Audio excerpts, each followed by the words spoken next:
Konnichiwa, this is Tisakura and you're watching PokeCast. This is part 2 to my top 10 Batman list. So let's get things started with the next one.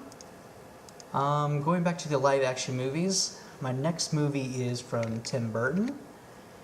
And this is Batman Returns.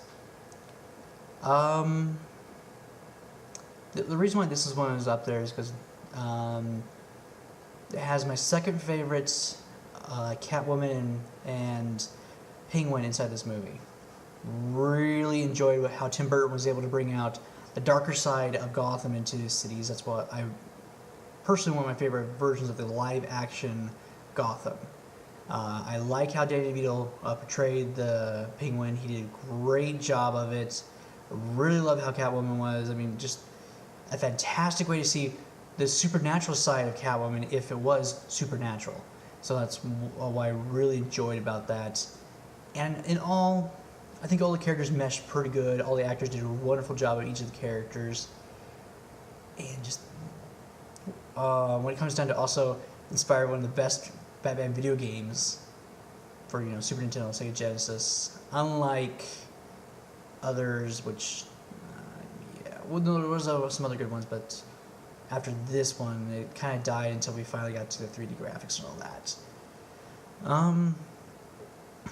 I think that's, and also the Batmobile looked really good in this movie, and I liked how the Penguin was able to bring in a lot of circus people to be part of him, which usually it's something different. That seems more like what the Joker would have done, but it worked out perfectly. And then the whole concept of him going after the kids and everything to get back at his parents, because he's just crazy as well, was really nice.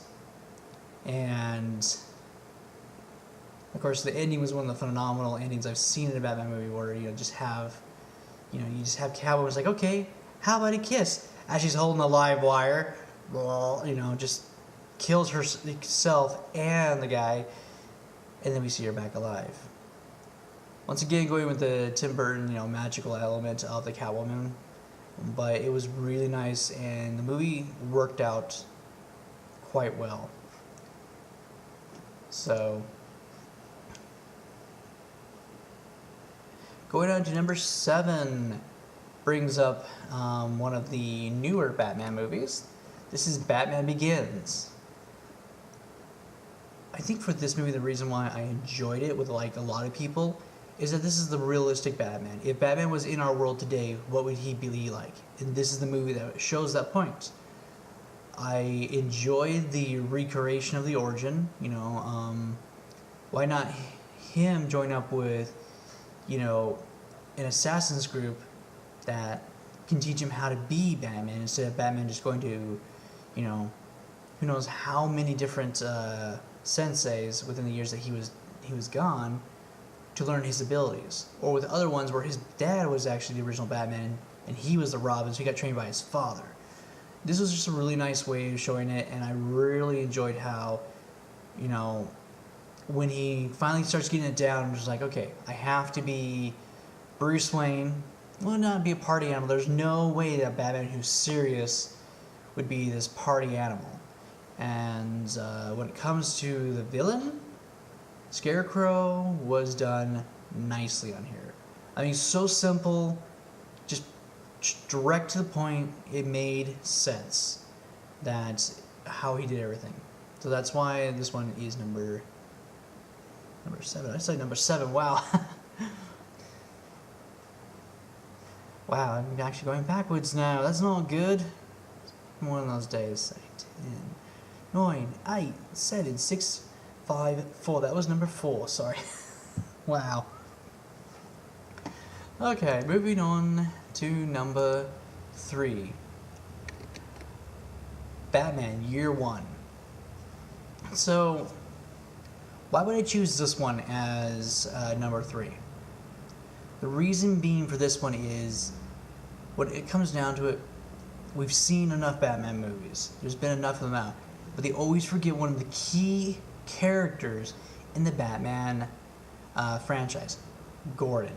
James Gordon has helped out the Batman, and Batman's helped out him for who knows how long. But where did it begin? How did it begin? Why does Gordon trust him so much? We've seen it in Batman Begins. It was really well on getting them together. When we haven't really seen that as well in other Batman movies. So this one was one of those that are like, well, we need to show them how and why. They went out of their way to make the story actually revolve around Gordon and how he became Commissioner Gordon. This was a very particular important movie because it showed other fans why and how. And that's why it is my number 3 movie, is because it was so different and unique, seeing the beginning of the Batman, the beginning of James Gordon, and how they became really good friends to finally clean up Gotham. And that's why it's so an important movie to watch. And some people don't like because it's supposed to be about Batman. Why is it about James Gordon? It's like, no, it had to be there. So that's why it's number 3.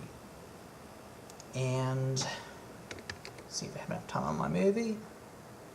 Okay, well, I'm going to end it right here because I like to have a full 10 minutes on the last 2 movies to explain why. So I hope you guys have enjoyed part 2. This is T. Secure saying ciao and sayonara, and enjoy part 3.